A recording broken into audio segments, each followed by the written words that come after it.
بسم الله الرحمن الرحيم.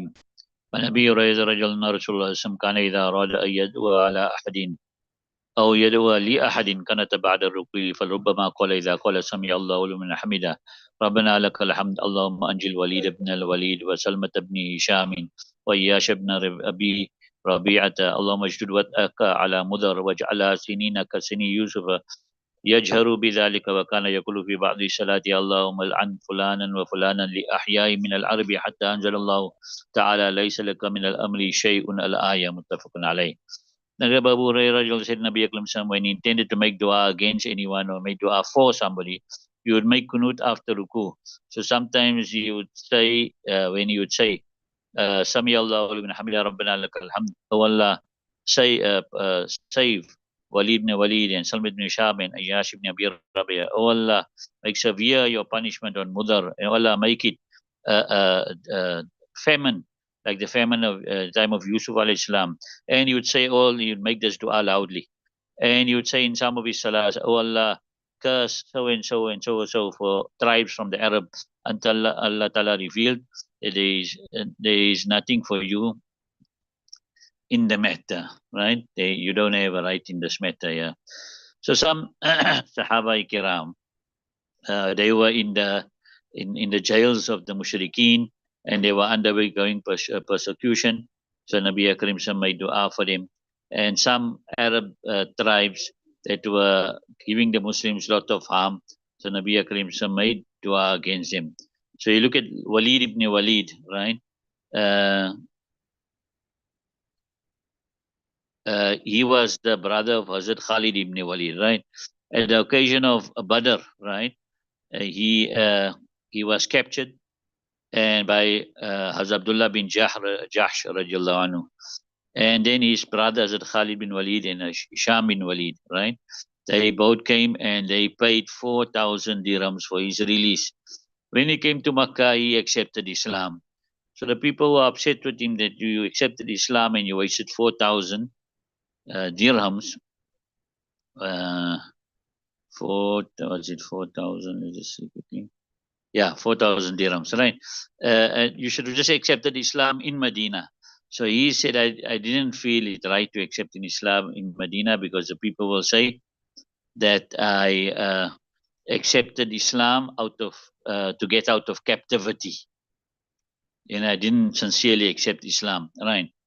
So when he accepted Islam now in Makkah, they didn't allow him to leave and they imprisoned him and they put restrictions on him and they made zulm upon him.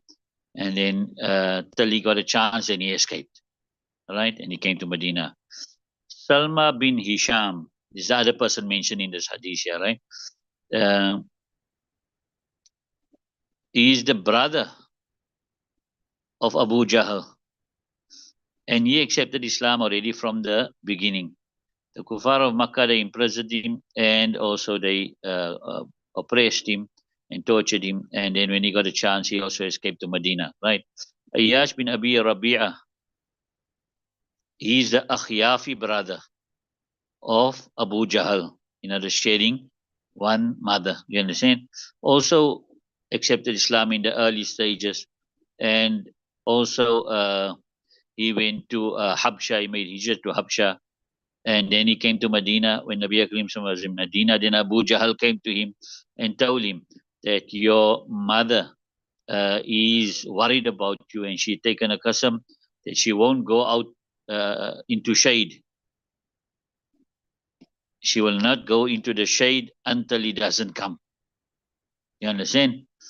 So that's how Ayyash radiallahu anhu, because of worry for his mother and because of the lies of Abu Jahl, he came. When he came to Makkah, they captured him and imprisoned him. And then him also, afterwards, he got a chance. And then he also escaped and he came through to Medina.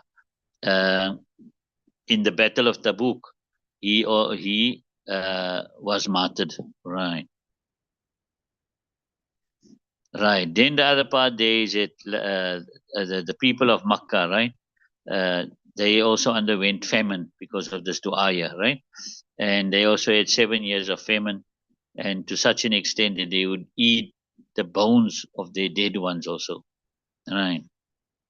Now, why Allah subhanahu wa ta'ala say, Laysa laka min al-amri shay'un?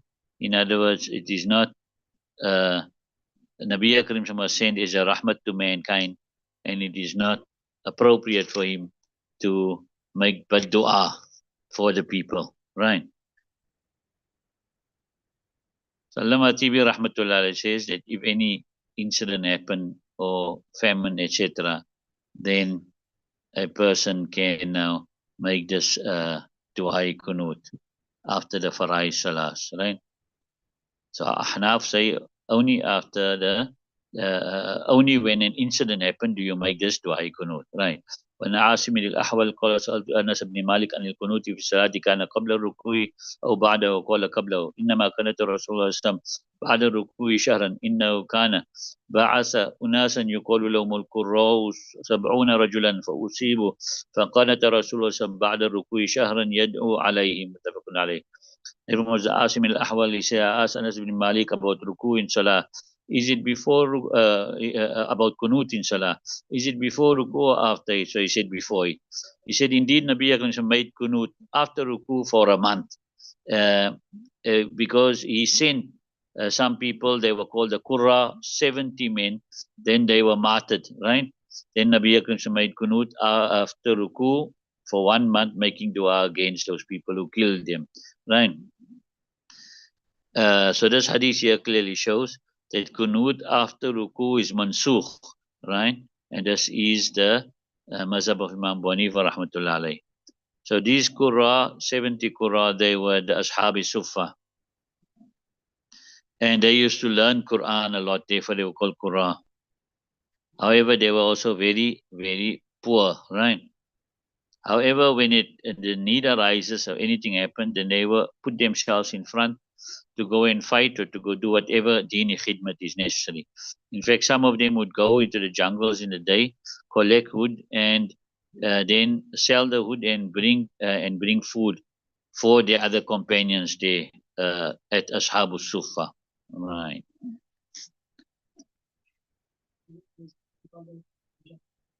The Akhyafi brother.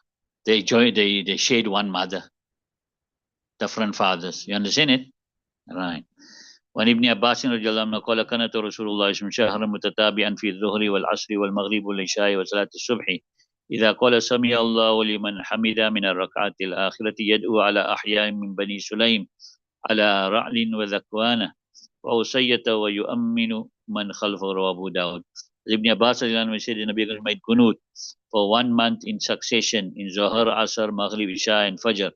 When you say Sami Allah Alhamdulillah from the last rakat, you made dua upon certain tribes from Bani Sulaim and upon Ra'al and Zakwan and Usayya, and those who were behind him would say Amin. وَنَاسِينَ رَجَلًا النَّبِيَ سَمْ كَانَ تَشَهْرًا ثُمَّ تَرَكَهُ. رواه النَّسَائِي. Then Nasr Nabi made kunut for 1 month, then he left it. Right?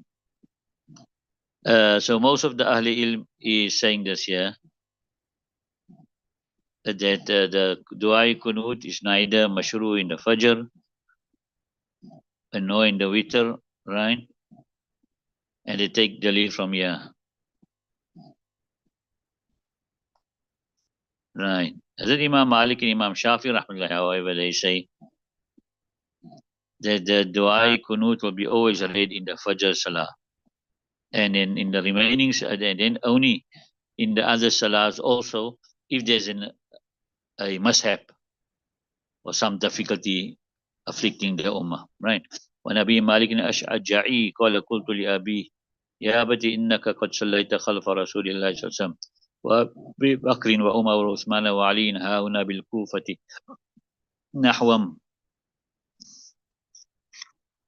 نحو من خمس سنين كانوا يقنتون. قال أي بني محدث. رواه الترمذي والنسائي وابن ماجه. Abi Malik al-Ash'ari rahmatullah says, I said to my father, oh my father, you had recited behind Rasulullah and Abu Bakr and Umar and Usman and Ali radiallahu anhum nearby Kufa approximately 5 years. Were they making kunut? He said, oh my son, this is a new bidat. Right, Rawati wa Nasai wa Ibn Majah. Right. So this is now also the dalil for Imam Bani for rahmatullah alayhi. You understand? Imam Shafi rahmatullah he says that all those hadiths which are showing that there is no kunut in Fajr, he say all these hadiths are za'if. Right. وعن الحسن أن عمر بن الخطاب جمع الناس على أبي بن كعب فكان يصلي لهم 20 ليلة ولا يقنط بهم إلا في النصف الباقي فإذا كانت العشر الأواخر تخلف فصلى في بيته فكانوا يقولون أبقى أبي رواه أبو داود وسئل أنس بن مالك عن الكنوت فقال كانت الرسول صلى الله عليه وسلم بعد الركوع وفي رواية قبل الركوع وبعده رواه ابن ماجه. There is Hassan that Umar ibn Khattab gathered the people by upon Ubay ibn Ka'b. Then he would recite for them 20 nights, right? And he would not make kunut for them except in the second half, right? So if it was when it was came to the last 10 nights, then he stayed behind. He never come out. So then he recited Salah in his house. So they used to say that Ubay ran away, right? And narrated by Abu Dawud. And Anas ibn Malik was asked about kunut, so he said Nabi Akram made kunut after ruku, and one right before ruku and after Ibn Majah. Hazrat Ubay bin Ka'b radiallahu anhu, he was a great Sahabi, and one of his specialities was that he memorized the entire Quran during the era of Nabi Karim Sallallahu Alaihi Wasallam, and therefore he was called Sayyidul Qurra, right?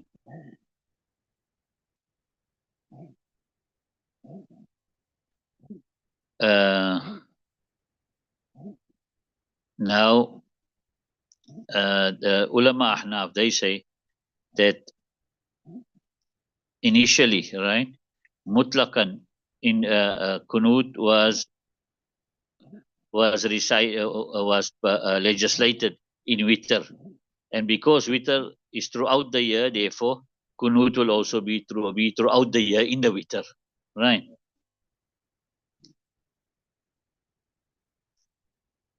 Right. Then we have here. Now, why does it Ubay radiallahu anhu stay away in the last 10 nights? He stayed away with some excuse, and the excuse could be that these 10 nights were now the time for going into seclusion. So he wanted to go into seclusion and do ibadat. Right. Babu Qiyami Shahri Ramadana. The chapter of standing up in the month of Ramadan. Right. There's some masail now, right? The Tarawih Salah for men and women is Sunnah Mu'akkada. And that night when they see the moon, then that's the night that they will start the Tarawih. And when they see the moon again, they will stop the Tarawih. They won't make Tarawih that night, right? For Eid, right? The Tarawih Salah is not tabi of the fasting. If a person, for any reason, he cannot fast or he didn't fast, then still the Tarawih Sunnah Mu'akkad on him. The Tarawih Salah starts, its time is after the Isha Salah.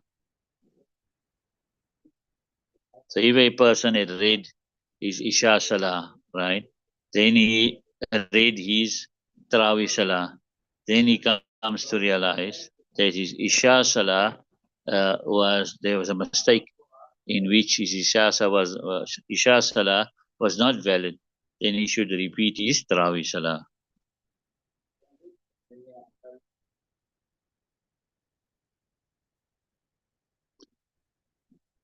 If a person reaches the masjid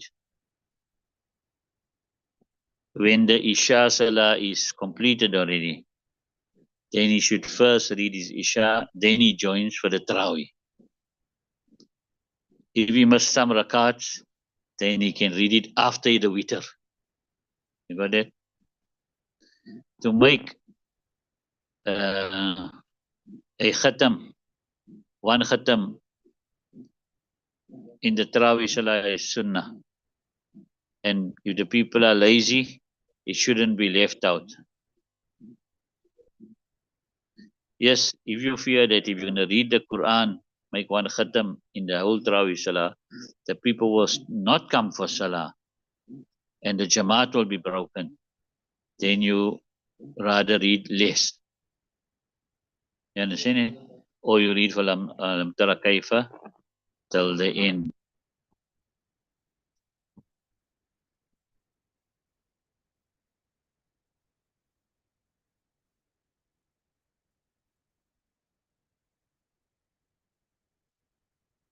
To read the entire Quran in one night is permissible on the condition that the people standing behind have the desire to stand behind, right? In the Tarawih Salah, you need to read at least one time Bismillah loudly before any surah, because Bismillah is a separate ayat of the Quran. If you didn't read Bismillah loudly once, then the people did not hear the entire Quran. Right. Okay, leave it alone.